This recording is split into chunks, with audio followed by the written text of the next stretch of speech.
Hi viewers, ఈరోజు పంచారామ క్షేత్రాలలో ముఖ్యమైన దక్షారామం అనబడే ద్రాక్షారామం ఆలయము మరియు ప్రముఖ శైవ క్షేత్రాల్లో అతి ముఖ్యమైన ద్రాక్షారామ ఆలయానికి వెళుచున్నాము. ద్రాక్షారామం యొక్క విశేషాలు ప్రాముఖ్యత చాలామందికి తెలియకపోవచ్చు. పరమేశ్వరుని జీవితంలో జరిగిన అత్యంత విషాదకరమైన సంఘటన ఈ ద్రాక్షారామంతో ముడిపడి ఉంది. ఈ ద్రాక్షారామ ఆలయంలో రెండు విషయాలు చాలా ప్రసిద్ధిగాంచినవి. ఒకటి, 18 శక్తిపీఠాలలో ఒకటైన 12వ శక్తిపీఠం ఇచ్చట కలదు. మరియు పంచారామ క్షేత్రాల్లో ఒకటైన ద్రాక్షారామ ఆలయం ఇచ్చట కలదు. ఇచ్చట ఈ ఆలయాన్ని దక్షిణ కాశీగా కూడా పిలుస్తారు. ఈ ఆలయంలో కొలువైన స్వామివారిని భీమేశ్వరుడని మరియు శక్తిపీఠంగా పిలిచే అమ్మవారిని మాణిక్యాంబ అమ్మవారుగా పిలుస్తారు.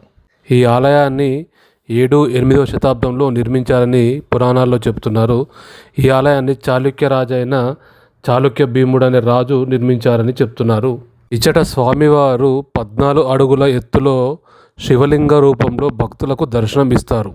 ఈ ఆలయంలో స్వామివారిని 2 అంతస్తులలో దర్శనం చేసుకుంటాము. మొదటి అంతస్తులో నిత్యం స్వామివారికి అభిషేకాలు, పూజలు జరుగుతాయి. కింది అంతస్తులో చీకటి కోణంగా పిలువబడుతుంది.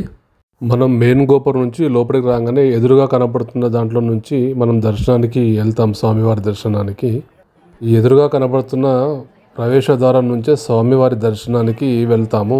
మనం ఆలయం లోపలికి వెళ్ళిన తర్వాత దృశ్యాలు ఇవి. ఇప్పుడు మనం చూస్తుంది ఏంటంటే స్వామివారిని కిటికీలో నుంచి నిజరూప దర్శనం చేసుకుంటున్నాము.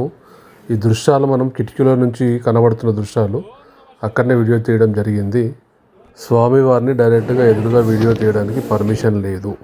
స్వామివారి దర్శనం చేసుకొని బయటకు వచ్చిన తర్వాత ఆలయంలో కాసేపు కూర్చొని ఆలయం లోపల ఉన్న ఈ రాతి ప్రాచీన కట్టడాలను అన్నీ చూసుకుంటూ వీడియో తీయడం జరిగిందండి. ఇప్పుడు మీరు చూస్తున్న దృశ్యాలు అన్నీ ఆలయం లోపల ఉన్న దృశ్యాలు, ఆలయం లోపల ఇన్సైడ్ వ్యూస్ అండి.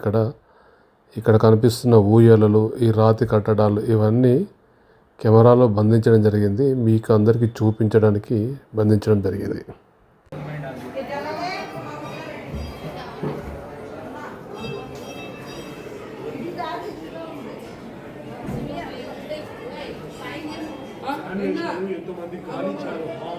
గర్భాలయంలో నుంచి దర్శనం చేసుకొని బయటకు వస్తున్న మార్గంలో ఈ నంది విగ్రహం కనబడుతుంది. ఈ నంది విగ్రహం చాలా పెద్దగా ఉంటుంది. ఈ నంది విగ్రహం పైన చెక్కిన శిల్పకళ చాలా అద్భుతంగా ఉంటుంది. కాలంలో ఈ విగ్రహం యొక్క శిల్పి చాలా కష్టపడి ఉంటారండి ఈ డిజైన్స్ అన్ని చెక్కడానికి. చూడడానికైతే 2 కళ్ళు సరిపోవు, చాలా బాగుంటుంది. ఆలయం నుంచి బయటకు వచ్చాక బయట కనబడుతున్న ఈ రాగి చెట్టుకు 1000 సంవత్సరాల చరిత్ర ఉందంట. ఈ రాగి చెట్టు యొక్క మొదలు భాగంలో శివుడు, విష్ణుమూర్తి స్వయంభుగా వెలిసినారని చెబుతున్నారు.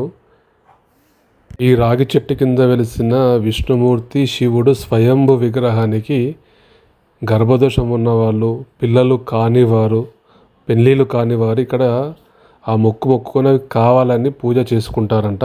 ఆ మొక్కులు నెరవేరిన తర్వాత ఇక్కడ నాగబంధాలు ప్రతిష్టాపన చేస్తారంట. మొక్కులు నెరవేరిన తర్వాత కొంతమంది అక్కడ స్వయముగా వెలిసిన శివుడికి 108 బిందెలతో అభిషేకం చేస్తారని చెప్తారు. అక్కడ అభిషేకం చేయడానికి ఈ చెట్టుకు ఆపోజిట్లో ఉన్న గోపురంలో నుంచి మనము బయటకు వెళ్తే చాలా పెద్ద కోనేరు ఉంటుందండి. ఆ కోనేరులో ఉన్న యొక్క నీరును తీసుకొచ్చి బిందెలతో నీరుని తీసుకొచ్చి 108 బిందెలతోటి స్వామివారికి అక్కడ అభిషేకం చేస్తారట. కోరిక నెరవేరిన వాళ్ళు మాత్రమే ఈ అభిషేకాన్ని చేస్తారని పంతులు గారు చెప్తున్నారు. ఈ కోనేరు ప్రాంతం చాలా పెద్దగా ఉంటుందండి. కోనేరు లోపల చిన్న చిన్న మండపాలు కూడా కలవు. చాలామంది భక్తులు ఈ కోనేటిలో స్నానం చేసి స్వామివారిని దర్శించుకుంటారని చెబుతున్నారు. ఈ విధంగా స్వామివారిని స్నానం చేసి దర్శించుకుంటే చాలా పుణ్యమని చెప్తున్నారు. వీరు కూడా సాధ్యమైతే కోనేరులో స్నానం చేసి దర్శించుకోగలరు. కోనేరు పరిసర ప్రాంతాలన్నీ చూసిన తర్వాత ఆ గోపురం నుంచి మనము రిటర్న్ బ్యాక్ వచ్చామండి. రిటర్న్ వచ్చిన తర్వాత ఇంకొంచెం ముందుకు వచ్చి మనకు ఎదురుగా కనబడుతుందండి ఈ ఆలయం యొక్క ధ్వజస్తంభం అండి. ఇక్కడ నుంచి రైట్కి వస్తే కొన్ని ఉపాలయాలు కనబడతాయి. ఇట ఆలయం యొక్క స్థల పురాణం ఉందండి. వీడియో పాజ్ చేసి స్క్రీన్ షాట్ తీసుకొని ఇంట్రెస్ట్ ఉన్న వాళ్ళు చదువుకోగలరు. స్థల పురాణం గురించి వీడియోలో వివరిస్తే చాలా లెంత్ అవుతుందండి, అందుకే చెప్పట్లేదు. ఇంట్రెస్ట్ ఉన్న వాళ్ళు స్క్రీన్ షాట్ తీసుకుని చదువుకోగలరు. ఆగి చెట్టు నుంచి కొంచెం ముందుకు వచ్చి రైట్ సైడ్ వస్తే ఇక్కడ ఆలయం కాలభైరవ ఆలయం కనబడుతుంది. ఇక్కడ ఈ ఆలయం ముందు అష్టభైరవులు ఉంటాయండి. 8 శివలింగాలు ఉంటాయి. ఈ 8 శివలింగాల పైన ఎవరు కూడా అభిషేకాలు చేయొద్దని ఇక్కడ రాసి పెట్టుంది. మనం ఇప్పుడు కాలభైరవ ఆలయంలోని కాలభైరవ స్వామి విగ్రహాన్ని చూస్తున్నాము. మీరు కూడా దర్శనం చేసుకోండి.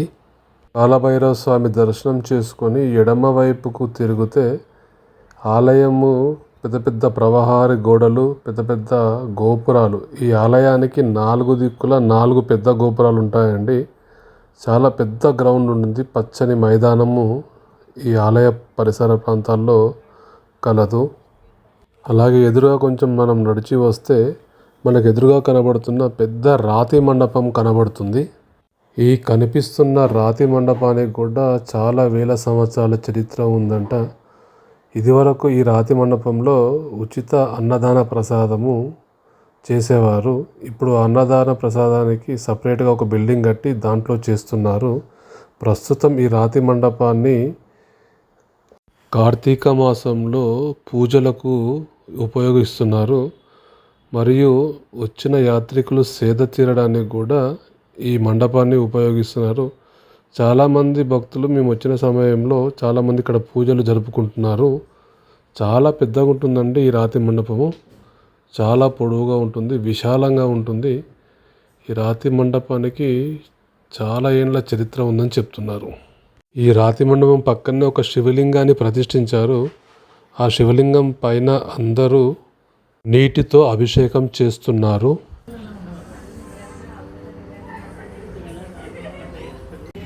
ఈ ఆలయంపై ఉన్న గోడలపై రాతి కట్టడాలు అప్పుడు శిల్పీలు చెక్కిన పనికి ఎంత గొప్పగా ఉందో ఈ శిల్పాలను చూస్తే కనబడుతుందండి. చూస్తున్న దృశ్యం చూడండి. ఒక రుద్రాక్షల మాల మాదిరిగా వారు శిల్పులు వారి యొక్క పనితనాన్ని ఈ ఆలయం గోడలపైన చూపించారు. ఎంతో బాగుందండి. చూడండి ఒకసారి, మీరు కూడా అబ్జర్వ్ చేయండి. చాలా అద్భుతమైన శిల్పకళా నైపుణ్యం ఆ రోజుల్లో ఉండేది. మనకు కనిపిస్తున్న ఈ ఆలయము కాశీ విశ్వేశ్వరుడి ఆలయం అండి. కాశీలో ఎంత ప్రాముఖ్యత ఉంటుందో దేవుడికి, ఇక్కడ కూడా ఆలయంలో అంతే ప్రాముఖ్యత ఉంటుంది. ఈ ఆలయం యొక్క స్థల పురాణం ఇక్కడ స్క్రీన్ పైన ఇచ్చానండి. ఎవరికైనా ఇంట్రెస్ట్ ఉంటే స్క్రీన్ షాట్ తీసి చదువుకోగలరు. ఈ ఆలయం యొక్క స్థల పురాణం ఎందుకు చెప్పలేదంటే వీడియో బాగా లెంతీగా అవుతుందండి. లెంతీగా అయిన వీడియోను ఎవరు చాలామంది చూడట్లేదు, అందుకే చెప్పలేదు. ఈ వీడియోను చివరిదాకా చూశారు. Thank you for watching. Please like my video and subscribe and share my videos to others.